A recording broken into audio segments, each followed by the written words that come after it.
Hey, welcome back to another episode of the AWM NFL podcast. As usual, my name is Riccardo Stewart. I'm the coach, and I got the mayor, Sam Acho, the truth, Zach Miller, and the professor himself, Jeff Locke. And so we say this, we start all of our meetings with our clients with, what's top of mind, where you at, where you coming from. It's kind of those moments to kind of center yourself. And so what's top of mind, guys? Like, where you at? What's going on? Sam, since you got the preacher suit on, so I'm going to have you go first.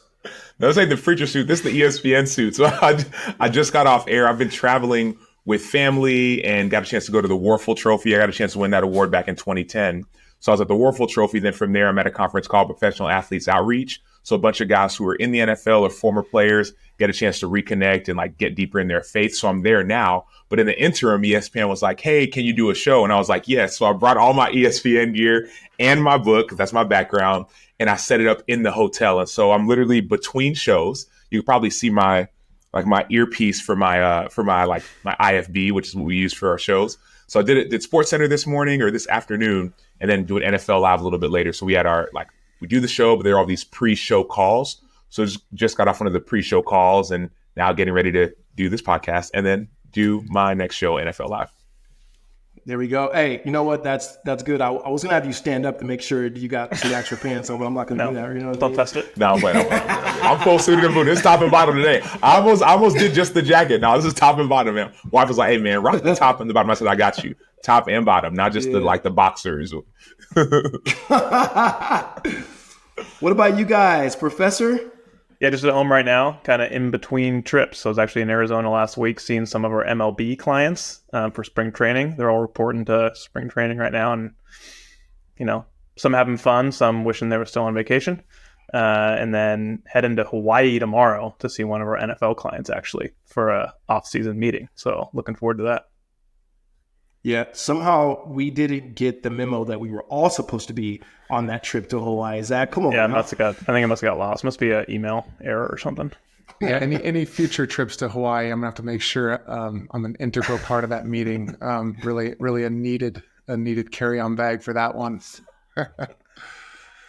For me, it's kids flag football playoff starting. It's huge. 8-9-year-olds. It's competitive out there. And I'm chill out there. Trust me. I promise, guys, I'm totally chill.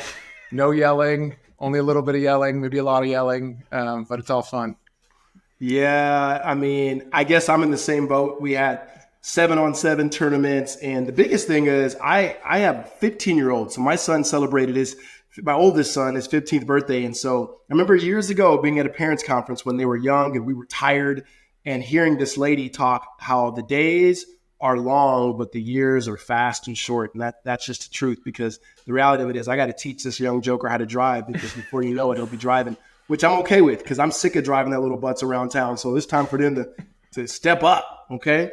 Well, this is what I'm gonna do. I'm gonna start off with this. Okay. We've been doing this series, this kind of mini series on human capital, essentially your future earnings. And we said there's 3 prongs of human capital. And so our last episode, we talked about the physical capital and how you have to invest into your body, and athletes and NFL players in particular have to invest into their bodies. And our next episode, we'll talk about social capital. And today we're talking about intellectual capital. And what comes to my mind right now is I'm a 90s hip hop head. And so before there was The Game, before there was Kendrick, right around the time of Eazy-E, there was another rapper out of Compton named DJ Quick. And DJ Quick's one of his main songs was, "If you don't make dollars, you don't make sense." And what we're going to say is, let's turn it around, DJ Mr. Quick. And if you don't make sense, it's kind of hard to make your dollars last. And so when we begin to talk about intellectual capital, you like that, Sam? You like? Hey, that was a bar. That was a bar. I got you. DJ Rocky Rock, Coach Riccardo. I don't know. You know the nickname. I don't know the nickname yet outside the coach. So if you don't make dollars, you don't make sense. We say you got to make sense if you want your dollars to last. And so we're going to talk about intellectual capital. And so I got to start first, as I always do, with the professor, because the professor is going to drop some knowledge on us and just explaining what is intellectual capital. Yeah, so intellectual capital, this one is actually pretty simple in terms of a definition. This is just your knowledge, your intelligence, and your expertise. right? So for me personally, this was myself getting my degree at UCLA. Economics really led into what I'm doing now. And one thing I did when I was on my way out of the NFL was I went and got my CFP, Certified Financial Planner. So these are two real quick examples just for me of kind of that intellectual capital. Okay. UCLA, great school. We're going to talk about the high institution of Arizona State University we'll in a second. Yep. But before that, let's go to Austin, Texas. Sam, all right, you're one of the smartest people we know. And the reality of it is you were actually voted as one of the smartest NFL players ever. Not sure who voted that, but you were. And so just tell me this. And I know what high school you went to. You went to a prestigious high school. You went to a great university. What part of intellectual capital, I mean, how does that play out for someone like yourself? And how has it played out through the course of your playing and then post-playing career? As I grew up, our parents always emphasized academics and intellectual capital, really. Without saying those words, it was always, man, like, get knowledge, continue to learn, get wisdom, like learn, get good grades, et cetera, et cetera. I didn't realize that when I went to the NFL, I could actually use my intellectual capital, use my wisdom to actually extend my career. So people think about football players. It's like, oh man, you're just this, people would say dumb jock. But some of the best football players I know are the smartest football players I know. And think about playbooks are thick, right? Hundreds and hundreds of pages. So intellectually, my brain helped me on the football field, but it wasn't just that. It helped me off of the football field as well. And so I actually went back when I was playing and got my MBA from the Thunderbird School of Global Management. At the time, it was the #1 rated international MBA in the world. Now it's a part of ASU, so I kind of have like an ASU degree, kind of, so I know y'all are happy about that, Zach and Riccardo, shout out. But my point is, like, you can always continue to learn. And whether it's getting an MBA or whether it's going and getting a master's or something different, or maybe it's learning on the job. I remember the NFL, PA has this thing called externships. You can actually go and spend 3 weeks, 2 months at a different organization and learn the ins and out of that organization. I did that with the International Justice Mission probably 6 or 7 years ago. And so the more you can learn, the better, because it makes you, yes, you can be specific, but also you can learn and glean from so many different things. And so my intellectual capital helped me in my football career, helped me in my post-football career with my MBA. And even now that I'm on ESPN, I use what I learned when I played to talk about it on TV. And so intellectual capital is everything. It's more than just your physical big bad. I can run a fast 40 and bench press. Now, dude, I'm smart as well. And also I got people who I know as well. So those are a couple of different things that I think about when I think about intellectual capital. Let them know. Let the people know. Listen, so just to kind of, for our listeners, just to back up, remember, we're talking about, like, the end goal here is multi-generational wealth.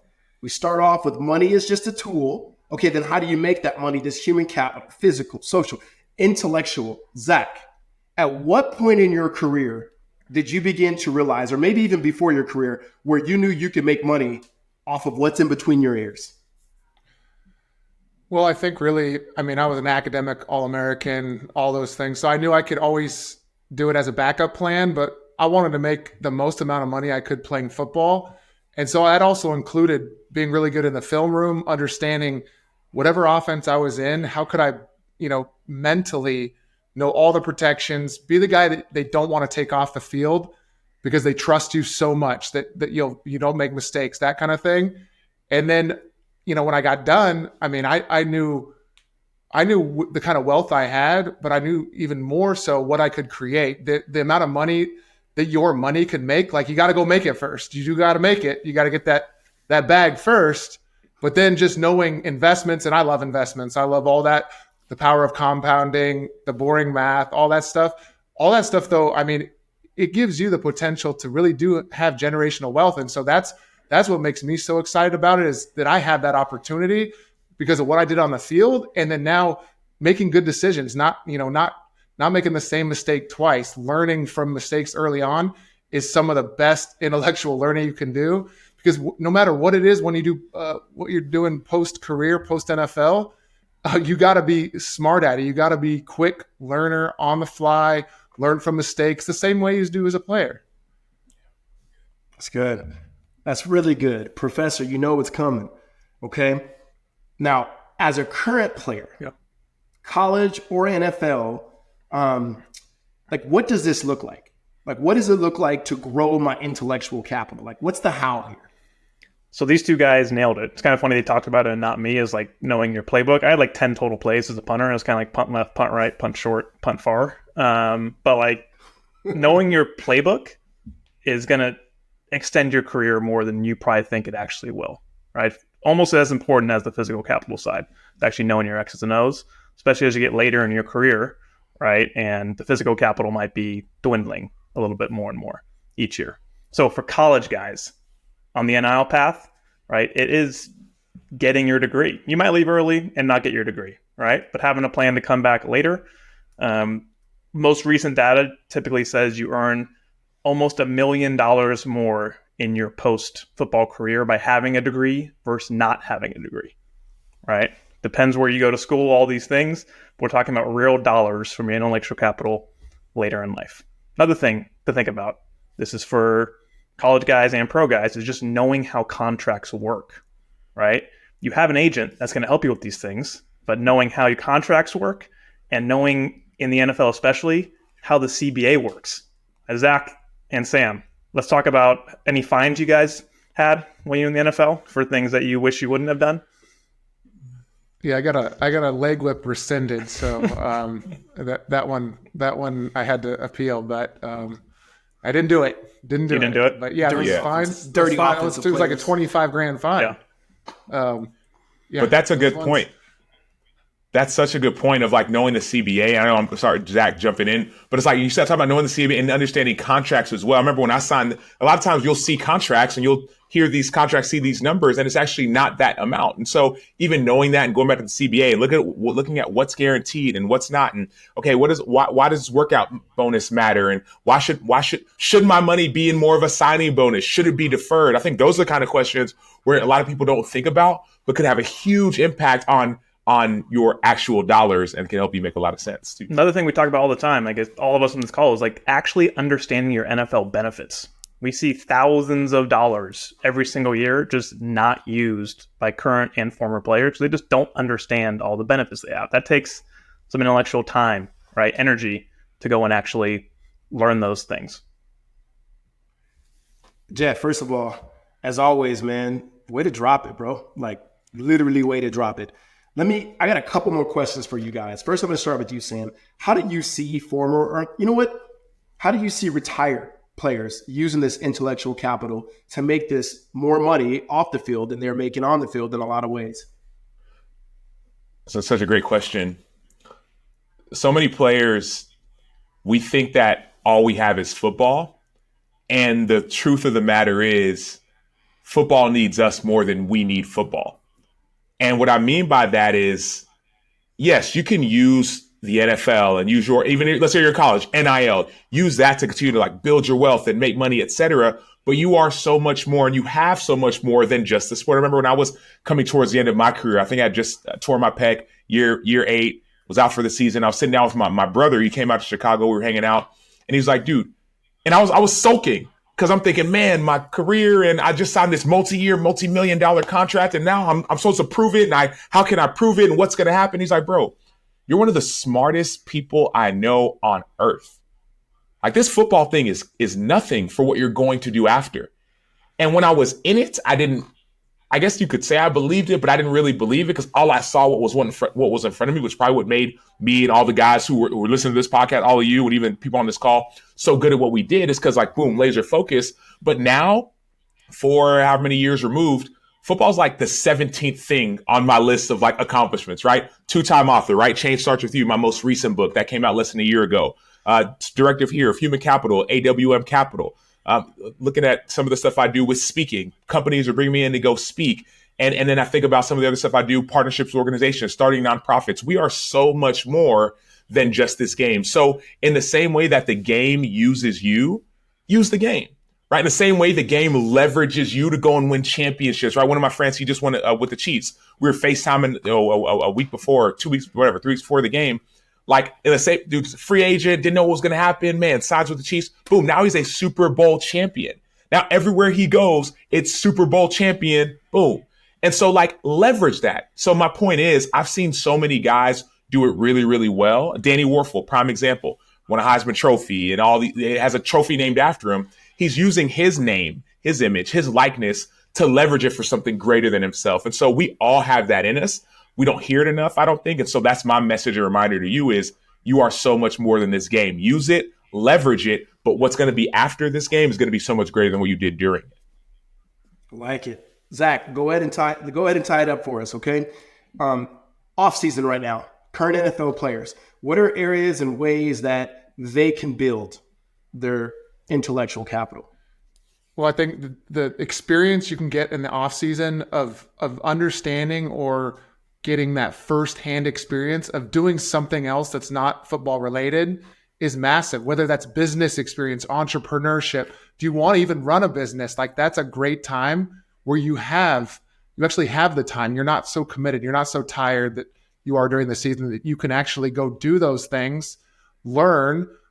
And it's also a time to get better at football, but it's also a time to get away from football and be able to, if there's classes to graduate that you can do in that spring session, boom, you could knock it out and graduate. I saw plenty of guys do that. If you want to take advantage of all those opportunities that Jeff mentioned, there's so many programs, whether they're NFL programs or NFLPA programs, both are offered and they line up with off seasons.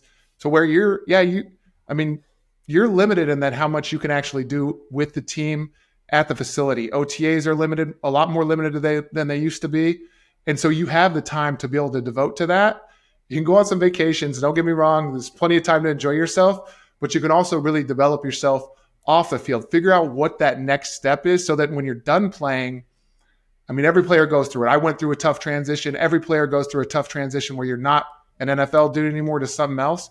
Having some experience doing something else is massive when it comes to that moment when it finally is time to transition. So having that experience in the off season, every player, you don't have to do it, you don't have to put your full effort into it, but literally put some of that work ethic that made you into the NFL player into something else that you love, and it'll pay off down the road. It'll pay off big time down the road.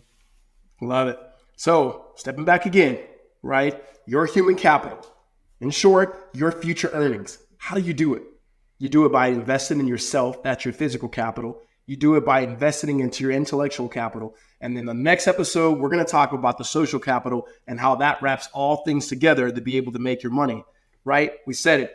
TJ Quick said it. If you don't make dollars, you don't make sense. Well, we say if you don't make sense, you won't have your dollars last as long as they could. So if you have any questions or you want to hear us talk about something maybe we didn't touch on or you want to hear us go deeper, please shoot us a text at 602-989-5022, 602-989-5022. Until next week, we'll see you guys later.